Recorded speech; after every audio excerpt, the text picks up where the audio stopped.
What's up, everybody? Anton here from ecommercelifestyle.com, and you're listening to the E-commerce Lifestyle Podcast. In this episode, I want to talk about where we are in the year and what you can do to end it with a bang. Get to where you wanted to be, or even better, when you originally set goals in the beginning of the year. Now, goal setting is something I talk a lot about either on our YouTube channel, on my show Dropship Weekly, and on the podcast, and in the beginning of my paid programs. And the reason I talk about it so much is because when we started putting these yearly goals in place, it really made a big difference for myself and for the team because we knew what we were working towards. And from there, we're able to make quarterly goals, then weekly goals, and we have different meetings once a quarter in the beginning with our whole team to be able to figure out, what went wrong and what went right and what should we do more of. So the reason we like to do that is because it allows us to course correct throughout the year. And if you go back to the beginning of this year in the e-commerce lifestyle podcast feed, so whatever podcast player you use, whether it's Apple Podcasts or Google Play or Spotify, whatever, you could just search for e-commerce lifestyle and go back about 9 months and you'll see the episode that I have talking about goal setting.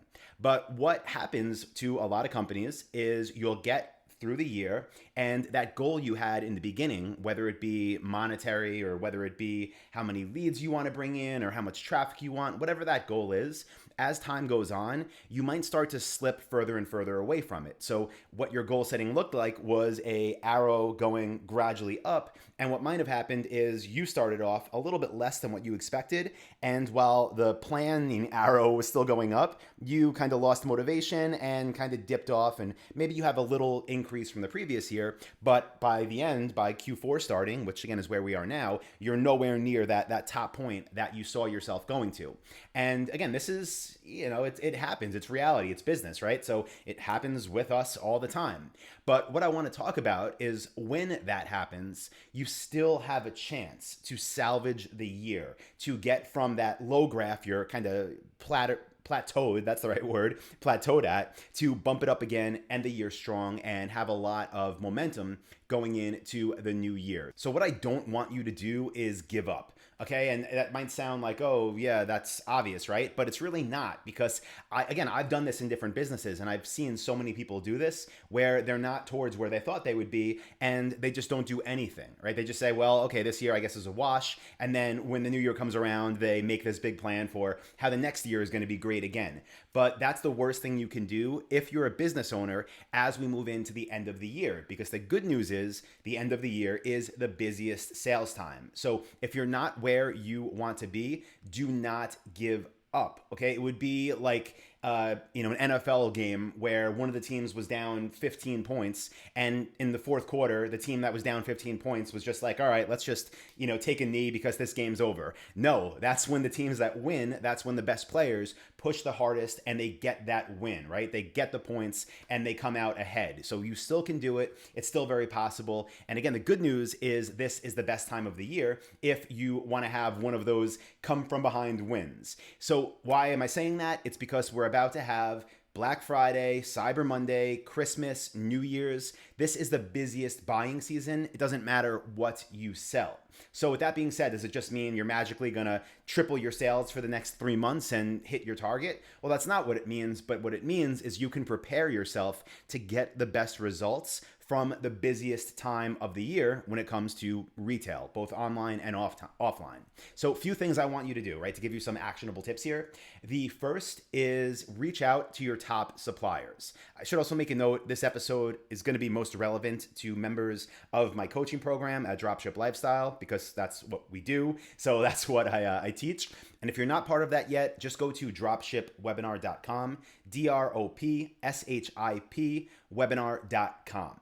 So what I want you to do, again, assuming you follow my business model, is reach out to your top suppliers, the ones that you have good margins with, the ones that you get the most sales for, the ones that your customers ask most about, and just explain to them like, hey, I know it's October, we're getting into the busiest season, and we're currently planning our promotions calendar for what we're going to be posting on social and what we're going to be emailing to our list and what we're going to be featuring on our store. And we would love to work out some deal with you for the next few months where either we can have incentive pricing to feature your products, or have some kind of bonus offer where every time we send in an order for you, we also get to ship a free whatever it is, right? Something else that they sell that would make sense to be attached to that product. So what you're trying to do here, again, is set this before it happens, right? Because when the rush starts, and it already is starting, but once we really get into it, like the end of this month, people are going to be comparison shopping. They're going to be looking for offers. And if you can have the ability to either have that incentive pricing, right, a lower price for the wholesale products, then you can afford to spend more on ads. You can be more aggressive with discounts and coupons. Or alternatively, if they give you something for free that you can include with all of your orders, you now have that when your competition doesn't. So now the first thing I'd recommend is this is the time to ask. Okay, start talking to your suppliers about this, start working those deals into place, and then start planning on how you're going to market them for the next 2.5 months.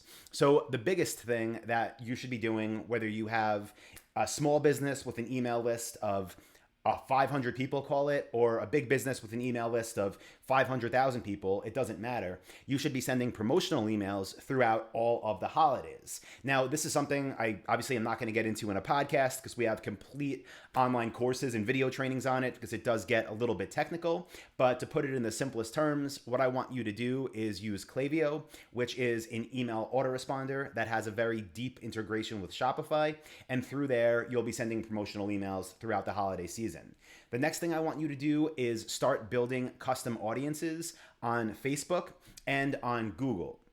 So these are going to be audiences for remarketing.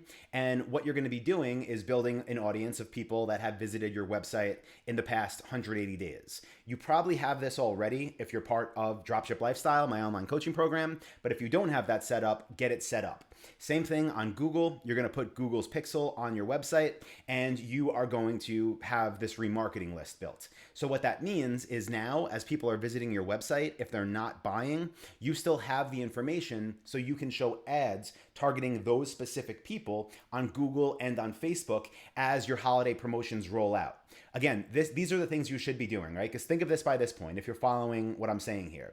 You would now have a unique deal with your top brands that gives you an advantage over your competition. You now have your email campaigns planned out in Klaviyo, so you're emailing your offers to your entire email list. You now have audiences of all recent website visitors on Google and on Facebook, so also Instagram, that you can show ads to with all your promotions. And the best part about this is because you're setting this up now, when we hit the big holiday rush and everybody is seeing their ads cost rise amongst all platforms, you'll be showing your ads to the people that visited your website. Again, this is called remarketing. You'll be emailing the people that are already on your email list. So that's free.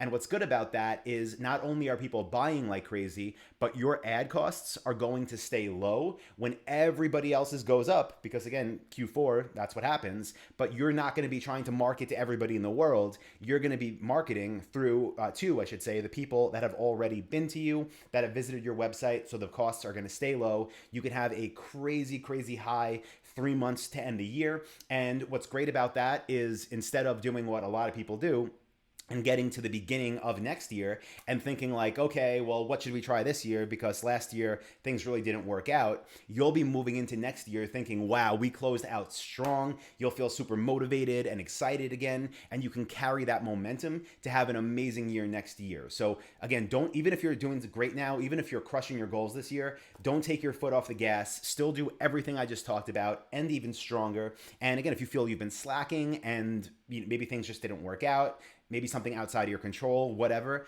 go hard these last 3 months. You can make up for a ton of lost ground. And not only can you have all that profit, but you can roll it into the next year. Now, if you're listening to this and you're brand new and you're like, okay, that sounds great, Anton, but I don't have a store yet. What are you even talking about? Here's what I still recommend. Okay, go to dropshipwebinar.com, DROPSHIP webinar.com, get enrolled in Dropship Lifestyle and spend this month going hard, right? Build your store and get suppliers. And here's why I want you to do this right now in October, not November, not December. I want you to do it right now because suppliers are approving accounts. What that means is, again, if you follow my dropship lifestyle business model, you'll be reaching out to suppliers. They'll be responsive. You'll get approved to sell their products. You can get them on your website and you can still cash in on the holiday season. But if you wait till around Thanksgiving and then you decide, okay, I'm going to build a store now, what's going to happen is suppliers are not even going to answer the phone. They're not going to be focused on opening new accounts. They're going to be focused on fulfilling the orders and doing business with everybody that already works with them. So again, if you're new, there's still time. You can do this now. Don't just think, oh, I'll see what happens next year. Again, build it now, get the momentum, bring it into next year, and go even harder next year. Okay, so that's the game plan, guys. We have another day of our quarterly meetings, so I'm about to head out. Just wanted to share that with you real quick. And as always, if you're getting value from the podcast, please do leave a review on Apple Podcasts. That's where they seem to have the most impact. So please just hop in there, search for e-commerce lifestyle, take a minute, leave a review. I definitely appreciate it. Helps the brand grow. So thank you, everybody. Appreciate you. And I'll talk to you in the next episode of E-commerce Lifestyle.